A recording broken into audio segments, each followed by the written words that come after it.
Hello दोस्तों, India news में आपका स्वागत है। मैं सरबजीत सच्चर अपने 30 साल के रिक्रूटमेंट और जॉब सर्च कोचिंग एक्सपीरियंस में देख रहा हूँ कि जब भी मैं किसी कैंडिडेट को कोच करता हूँ उसकी सबसे बड़ी दिक्कत यह रहती है कि मुझे जॉब कैसे मिलेगी या जॉब मिलने के लिए इंटरव्यू कैसे मैं क्रैक करूँगा। ये दो चीज़ें बहुत ही डिफ़िकल्ट होती हैं हर कैंडिडेट के लिए। क्या हो जाता है कि हर आदमी जो चीज़ वो ज़िंदगी भर करते आ रहा है, एप्लीकेशन करना, रिज्यूमे लिखवाना, वही चीज़ करता है, जबकि आपको वही चीज़ बिल्कुल डिफरेंटली करनी है, तब जाकर के आपको वो जॉब मिल पाएगी। मैं आपको इस वीडियो में 10 चीज़ें बताऊंगा जो अगर आप फॉलो करेंगे, आई कैन गारंटी यू कि आपको वो जॉब मिलनी ही मिलनी है। पहली चीज़, आपके जो प्रोस्पेक्टिव कंपनीज हैं और जॉब रोल्स हैं उनकी एक लिस्ट बनाइए। आप अपनी एक लिस्ट बनाइए ट्रांसफरेबल स्किल्स की। ट्रांसफरेबल स्किल्स अलग होते हैं और जो दूसरे स्किल्स हम लोग ज़्यादा करके कैंडिडेट्स यूज़ करते हैं, जैसे कि मैं इंजीनियर हूँ, मैं फाइनेंस का बंदा हूँ, मैं सेल्स मैनेजर हूँ, ये सब चीज़ें तो सारे यूज़ करते हैं। आप एज अ कैंडिडेट अगर स्टैंड आउट होना चाहते हो तो ट्रांसफरेबल स्किल्स होनी चाहिए। वो क्या होते हैं? जैसे आपकी सीखने की शक्ति, या आप किसी भी रोल में ढल जाते हो वो शक्ति, या आप किसी को कन्विंस कर पाते हो वो शक्ति, या आप किसी से रिलेशनशिप बना सकते हो। ये सब चीज़ें अगर आप हाईलाइट करेंगे तो आप as a candidate stand out होंगे। एम्प्लॉयर्स को यही चाहिए कि आप कौन हो, खाली ये नहीं कि इंजीनियर आया। थर्ड, आपका रिज्यूमे।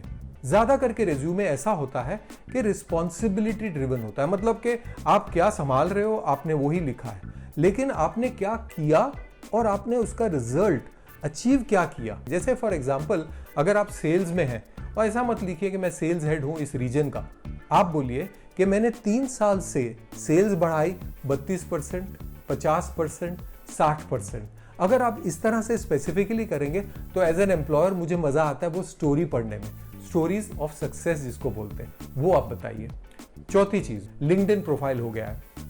लोग ज्यादा करके कहते हैं अरे लिंक्डइन में क्या है, लेकिन लिंक्डइन आज सारे एम्प्लॉयर्स यूज करते हैं कैंडिडेट को सोर्स करने के लिए। तो अगर आपकी लिंक्डइन प्रोफाइल सही नहीं है तो आप वो अपॉर्चुनिटी खो रहे हैं। तो उसके लिए आपकी लिंक्डइन प्रोफाइल अच्छा होना जरूरी है, आपकी हेडलाइन होनी चाहिए, वो समरी में यूज होनी चाहिए। और लिंक्डइन में एडवांटेज है कि आप अपने तरह के जो वीडियोज हुए, कोई प्रेजेंटेशन हुए, वो सब चीजें दिखा सकते हैं जो रिज्यूमे में नहीं, तो आपकी एक ब्रांड वैल्यू बढ़ जाती है। पांचवा, रिसर्च करना। ये सबसे ज़रूरी चीज़ है। ज़्यादा करके लोग रिसर्च नहीं करते और एप्लीकेशन करना शुरू कर देते हैं। रिसर्च मतलब आप कंपनी के बारे में, जॉब के बारे में इतनी रिसर्च करिए कि आपको उसकी दुखती दर समझ में आ जाए। एक बार दुखती दर समझ में आ गई, आप अपने स्ट्रेंथ्स को उसके साथ मैच कर पाएंगे।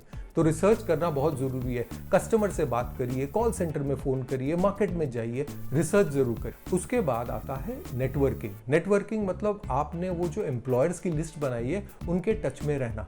मतलब लिंक्डइन यूज़ कर करके आप उनको इनविटेशन भेज सकते हैं, आप उनको कोई उनके इंटरेस्ट का आर्टिकल लिखा हुआ भेज सकते हैं, उनके इंटरेस्ट की चीज़ें आप भेज करके थोड़ा रिलेशनशिप बनाना शुरू करिए। और उसके बाद नेक्स्ट स्टेप होता है, 7वां स्टेप, पिच लेटर। अब जब पिच लेटर की बारी आती है, लोग मुझसे पूछते हैं ये पिच लेटर क्या होता है, मैं तो कवर लेटर भेजता हूँ, बट पिच लेटर एक अलग ही चीज़ है। तो आपने क्या करना है, आपकी स्ट्रेंथ्स एक साइड में लिखनी है पेज पे, दूसरी साइड में उसके बिजनेस पेन पॉइंट्स या दुखती दर जिसको बोलते हैं कंपनी के या जॉब के, वो लिखने हैं। आपकी जो शक्ति है वो आप इस बिजनेस पेन पॉइंट या दुखती दर्द से मिला लीजिए। आप 3 दुखती दर्द इस तरफ लिखिए और 3 आपकी जो स्ट्रॉन्ग पॉइंट्स है वो इस तरफ लिखिए, उसको मैच करके वो पिच लेटर बनता है। और ये बहुत इफेक्टिव चीज़ है क्योंकि एम्प्लॉयर वो देख करके आपको इंटरव्यू की कॉल देता है। इसके बाद में एक इंपॉर्टेंट स्टेप है फॉलो अप। ज़्यादा करके लोग फॉलो अप करने से घबराते हैं क्योंकि उनको मालूम नहीं फॉलो अप कैसे करना है। मैं आपको सिंपल चीज़ बताता हूँ। 1 मिनट एलिवेटर पिच एक टेक्निक है। उसमें क्या करना है, आपने 1 ही मिनट के अंदर जब एम्प्लॉयर ने फ़ोन उठाया, आपने अपना पिच लेटर और एप्लीकेशन भेज दिया, तुरंत उसका नाम लिया, अपने आप को इंट्रोड्यूस किया और तुरंत उसी 1 मिनट में ये चीज़ बोलनी है कि आप इस कंपनी के लिए ये चीज़ें देख रहे हैं, तो वो उसकी दुखती दर्द है और मेरे पास ये सोल्यूशन है, उसका उपाय है, बस इतना, और मुझे आपसे मिलना है।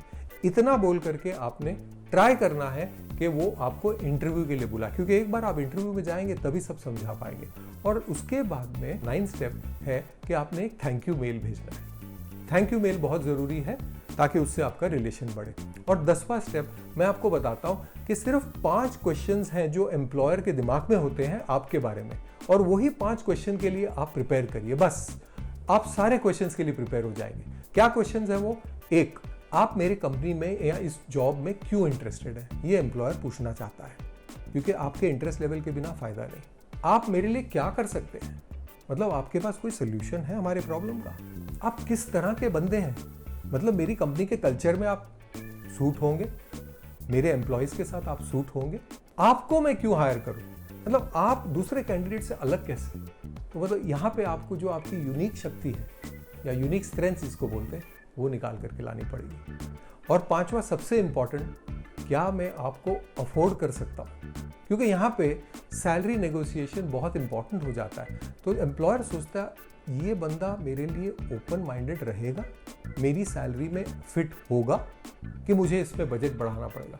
अगर ये 5 क्वेश्चन को आप ध्यान में रखें और उसके लिए प्रिपेयर करें, मैं बताता हूँ आप सारे क्वेश्चंस के लिए प्रिपेयर हो जाएंगे। ये जो 10 स्टेप्स मैंने बताए, अगर आप ये करें तो मैं आपको गारंटी दे सकता हूँ कि आपको आपकी ड्रीम जॉब मिलेगी। All the best.